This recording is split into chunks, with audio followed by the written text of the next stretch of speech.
Picture discography, this joint's fifth up. Irritated by the unpursuing, uninnovative, uninspiring, unsurpassing, ecstatic tension, undivided and command your attention. Apprehensions like a fear, press C, trap masses of vocal sphere. Hot tip this year, travel or drink, a mirrored flavored rap, and it's a try thing.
Check it out. So white. It's so clean. I mean, we got her. All you have to talk about is white train. We gotta go. What does this look like to you? Does this look like something that would be in a city, in any city? This looks like a jail, a prison. With all this barbed wire around you, what kind of feeling, I wonder what kind of feeling people that live around here feel with all this wire and stuff around them. It looks like something from Germany, the Nazis, you know. Krylon and Rust-Oleum.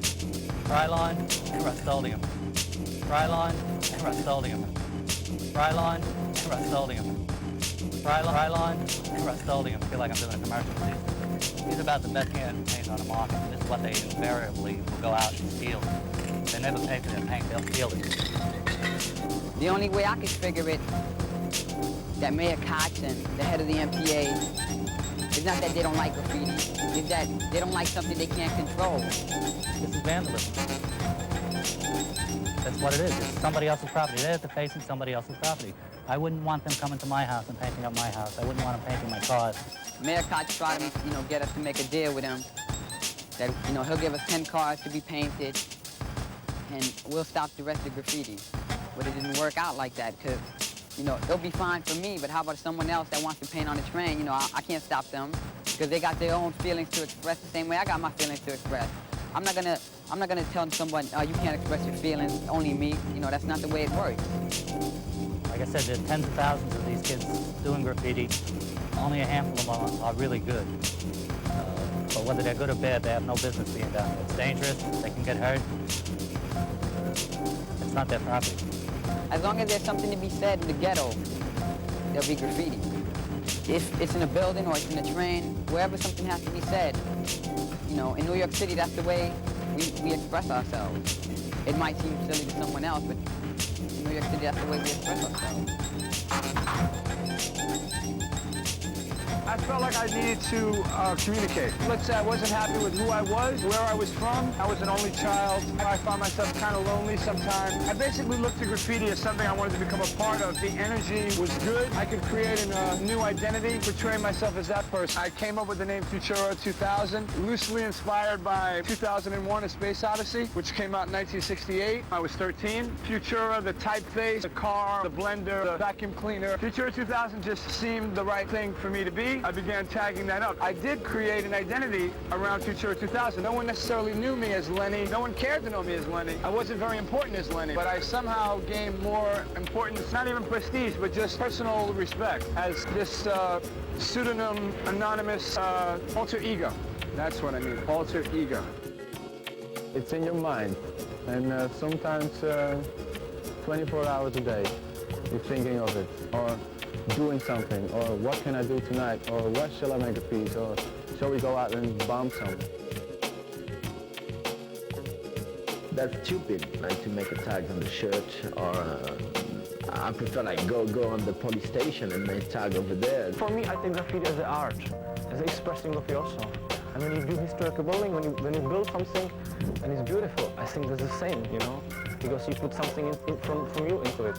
We're in the midway between art form and totally vandalism. Contribution to the overall scene, and in some senses, you know, it doesn't look very appealing. But like I say, at the same time, there's nothing like a truck or a gate or some particular wall that just has nothing but tags, nothing very beautiful. It's a real snapshot of what the movement really is all about. And that is individuals writing their names on walls, expressing who they are in the most minute way, their tags.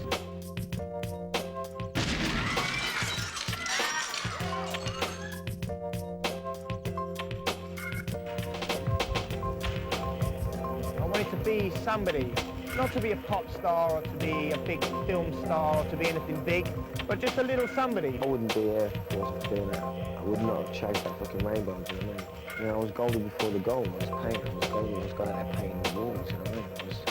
I was getting known for painting. If you want to put your name, which you recognise, somebody reads that fucking name and says, I know that kid. You sort of like think this person has more to them as an individual. You build up a sub-character. Goldie's right there. Me, I'm here. You make that character. That's what graffiti did for people. It gave people confidence.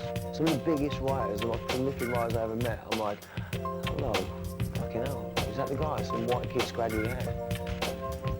So it's almost like I have agents working for me, and I put them in different places around the city, and they just stand there and pose for me. And everyone walks by and they say, yeah, that's me, that's fine. You never lose that. What you do lose is time in life where you can actually do that. That's what you do lose.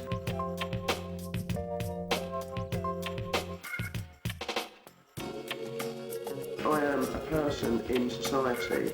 I go to work, I contribute. I pay my taxes. I'm kind of like a regular kind of person. I do all that shit that everybody else does. I go to work for one reason and one reason only, get paid. My time outside of that is very valuable to me, and I want to enjoy myself. And one of my hobbies is doing graffiti. Everyone's got a tag, and if you've got 10 tags on a shop shutter or on the side of a wall, none of those tags are really going to stand out unless it's somebody who's famous. So I kind of like, I didn't want a tag. I wanted like a symbol, something a little bit stronger than a tag. So you can just catch a glimpse of that, and that's it. You recognise it, you know it's there, you've seen it, and it's like, yes, there it is, there's another one. And it works.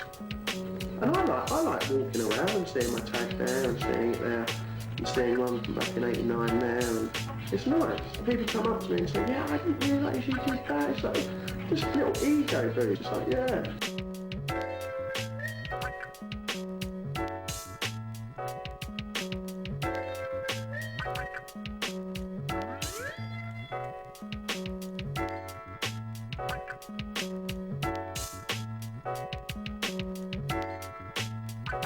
Once you stop, nobody's talking about you after a couple of months. You're dead, actually. So that's what you actually keeps you active. I mean, you have to do more, so people still speak about you.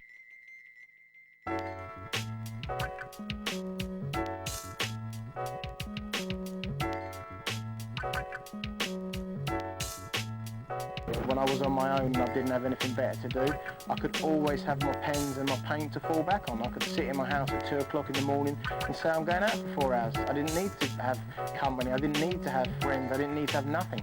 I just went out and done something that was instant satisfaction, free of charge, I was out there every single day without fail, tagging, bombing, whatever you want to call it, I was out there doing it. I used to get night buses to the far reaches of London, get off the night bus and walk home. 8, 9, 10 miles I would walk home, and I would absolutely write on everything that was in my way. As a young person, I was shy and I didn't really maybe communicate with other people on a great level. But as I became well known for graffiti, when I met people that maybe I may not have had a lot to say to in the past, I met them as drags. They already knew kind of what I was all about, and that I was prolific and that I was a dedicated writer, and they had that element of respect for me. I don't want any fame, I don't want any exposure. I don't want any fame, I don't want any exposure.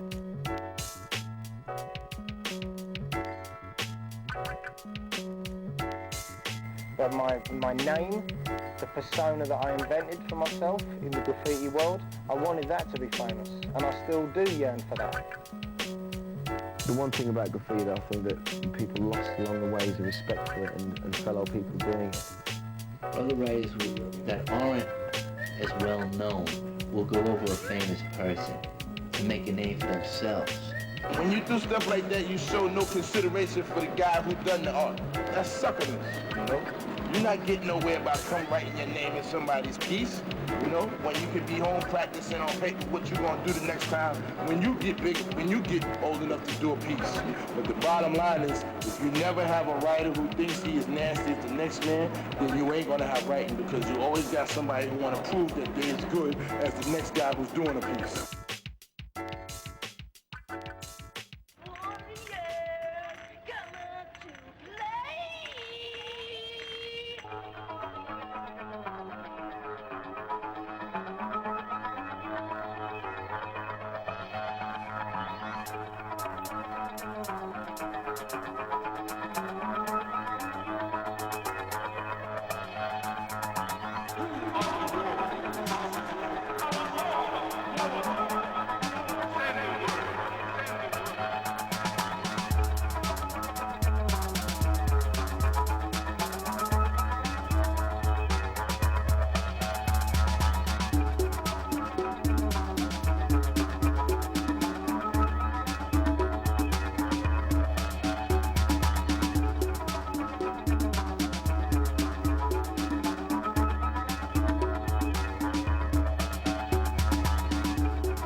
Swear to me now.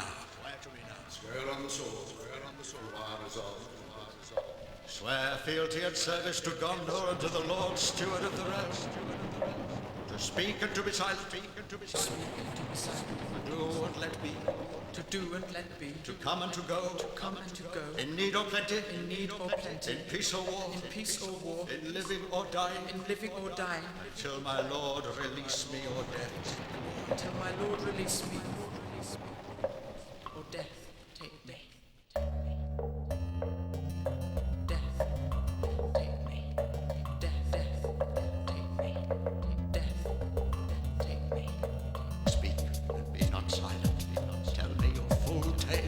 See that you recall all that you can of Boromir, my son. Sit now and begin.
King is always going to be what you say, a true legendary writer like me, myself, and I, who was the one and only member of the Fantastic Partners crew who really made what this is now.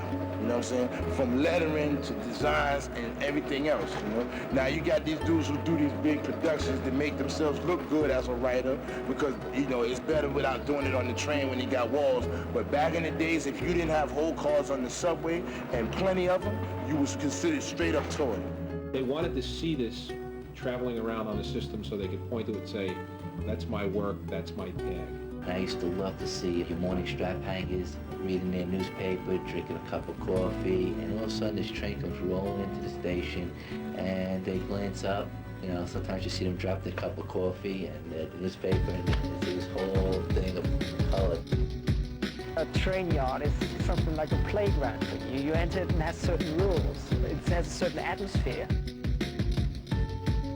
We know where to go, how to go, so we never get really busted. You don't see yourself as a criminal, you just see yourself like as a very slick, cool, clever boy who's trying to give his art somewhere to the public and gets away with it. Sometimes when you're walking down a tunnel or you're climbing up into a yard or down into a yard, and at any moment you could slip and die, or you could get electrocuted, or a works train could come, you're obviously conscious that you could die, but it's not something you're thinking about. My love is deeper than the ocean, higher than a mountain, and I'm gonna keep on reaching for the sun. Can no other steal my heart or dampen my desire? For you, baby, you're the one to turn me on. So bring it on, on, on. And I'm gonna keep on reaching for the sun. So bring it on, on, on. Come and get when this is time to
the sound has so much body.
Mr. Pikachu.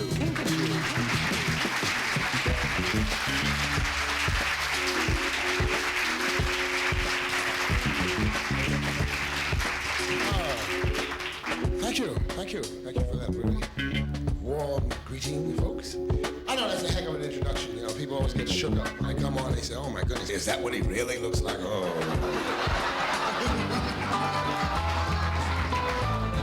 Kind of wild.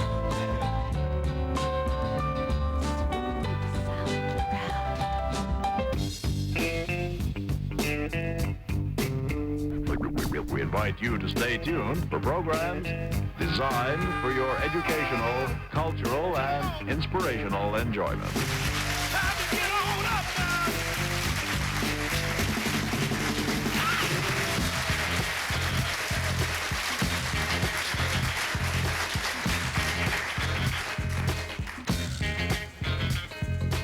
I noticed you didn't applaud here. I like to wish nothing bad on you because I know voodoo. Huh? Sit in the back. You're gonna mess my record up with a ooh. Sit in the back. In the hall. This isn't gonna be on the album. We're gonna edit something. I'm just talking now. Well, tell me, where are you from? I'm British. I dig them British motherfuckers, you know what I mean?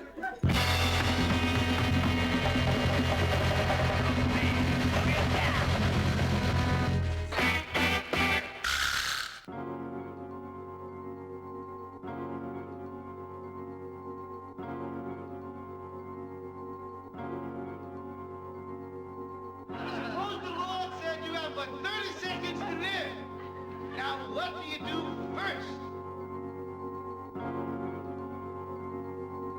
Reverend Ike, he says it. He says it, don't take no shit, don't put no pie in the sky. Get it now. Don't let them tell you tomorrow ain't no tomorrow. Such a great world of potentialities and happiness is endless. We're always hung up. Why should you fear your instincts? Why would we lie to ourselves? Not that I'm saying don't find a mate. Find a mate. Don't be desperate. Be a fulfilled person.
light.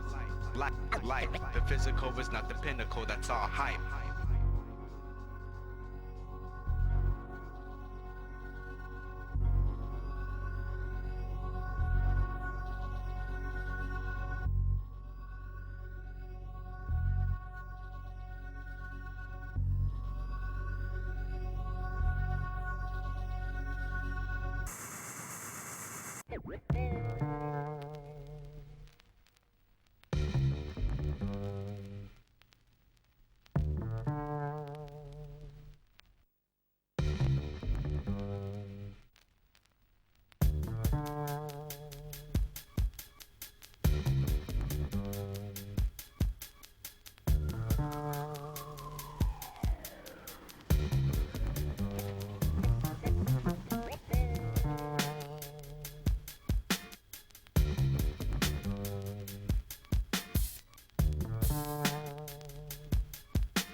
stalking hoes in the center of town, right in the middle of the square, waiting for my man, because I had a plan to cop some reefer there.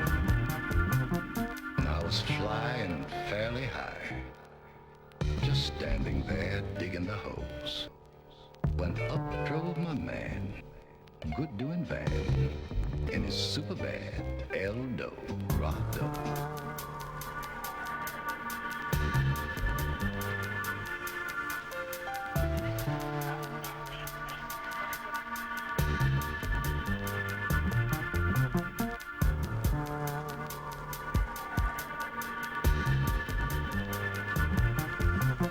I stopped off at Joe, the d.s.t, and copped a bag of cocaine.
people really believe that every single person that's born here is completely different.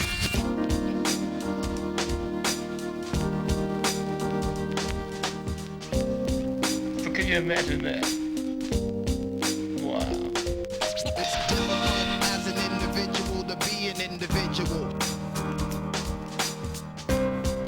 Be an individual.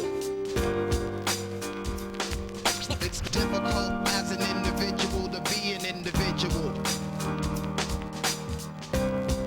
Be an individual. It's difficult as an individual to be an individual. Be an individual. It's difficult as an individual to be an individual. Be an individual.